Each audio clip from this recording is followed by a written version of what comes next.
اللہ اللہ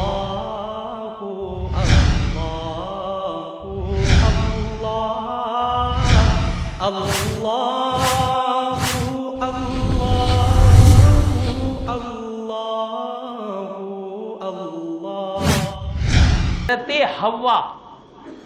حوا اس زبان کا لفظ ہے جو اب اس دنیا میں معدوم ہے، نہ بولی جاتی ہے نہ لکھی جاتی ہے، اب اس کا وجود ہی پردہ کائنات سے ہٹ گیا ہے۔ اس لیے یقین کے ساتھ تو علماء نے فرمایا کہ حوا کے لفظ کا یا نام کا معنی متعین کرنا مشکل ہے، البتہ کچھ اکابر نے اپنی تحقیق کچھ اور بنا پر پیش فرمائی۔ فرمایا کہ حوا دو معنی علماء نے کی۔ ایک معنی یہ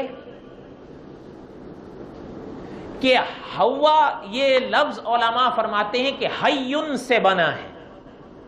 اور اس کا معنی وہ علماء یہ کرتے ہیں کہ چونکہ وہ ہر حیٌ کی ماں ہیں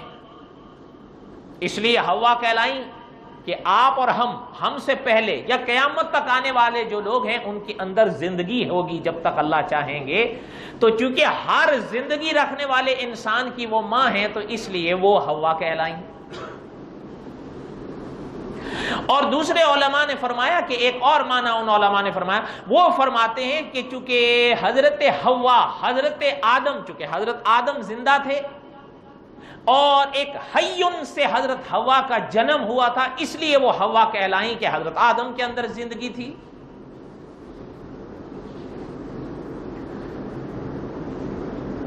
اگلی بات، علماء نے فرمایا کہ حضرت حوا حضرت آدم علیہ السلام کے وجود سے بنی۔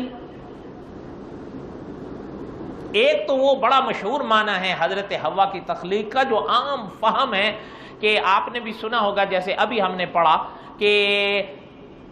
حضرت حوا کے بارے میں یہ فرمایا گیا کہ وہ حضرت آدم کی بائیں پسلی سے پیدا کی گئی۔ بڑا مشہور معنی یہی ہے۔ وہ فرماتے ہیں کہ حضرت آدم جب سو رہے تھے تو حضرت آدم کی پسلی سے اللہ تعالیٰ نے حضرت حوا کو پیدا فرمایا، اور ان علماء نے معنی یہ کیا ہے کہ حضرت آدم کی پسلی لے کر اس پسلی کے ذریعے حضرت حوا کا وجود بنایا گیا۔ ہاں، اگلی بحث پھر علماء میں اٹھی ہے کہ آیا پھر حضرت آدم کے پاک وجود سے جو پسلی نکال کر حضرت حوا کو بنایا گیا تو پھر حضرت آدم کے وجود میں وہ جگہ جہاں سے وہ پسلی لے لی گئی تو وہ خالی رہی یا اس کو پھر بھر دیا گیا؟ تو بہرحال میرے خیال میں ان چیزوں کو یہاں بیان کرنے کی ضرورت نہیں ہے، ہم اللہ تعالیٰ کے سپرد کرتے ہیں جو ہوا، ٹھیک ہے یا نہیں؟ ہاں، اتنی باریکیوں میں آپ نہ جائیں، طلباء اگر جاتے ہیں تو ان کے لیے علماء نے جہاں یہ ابحاث ہیں وہاں تفصیلات بھی لکھ دی ہیں۔ آپ بس ایک موٹی سی بات پلے باندھ لیں کہ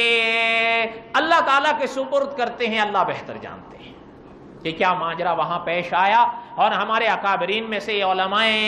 حق کا یہ مسلک بھی رہا کہ وہاں کیا صورت حضرت آدم کے وجود کے ساتھ پیش آئی بس اللہ کے سپرد کر دیں۔ اللہ نے آپ سے ہم سے قیامت کے دن تو پوچھنا ہی نہیں ہے، آپ سے اور ہم سے جو سوالات کیے جائیں گے قیامت کے میدان میں ہمیں ان کی فکر پہلے ہونی چاہیے اور زیادہ ہونی چاہیے۔ یہ بالکل بڑی واضح سی بات ہے، مجھے یاد آئی مفتی اعظم ہند و پاک محمد شفیع صاحب رحمۃ اللہ علیہ سے ایک صاحب نے پوچھا کہ حضرت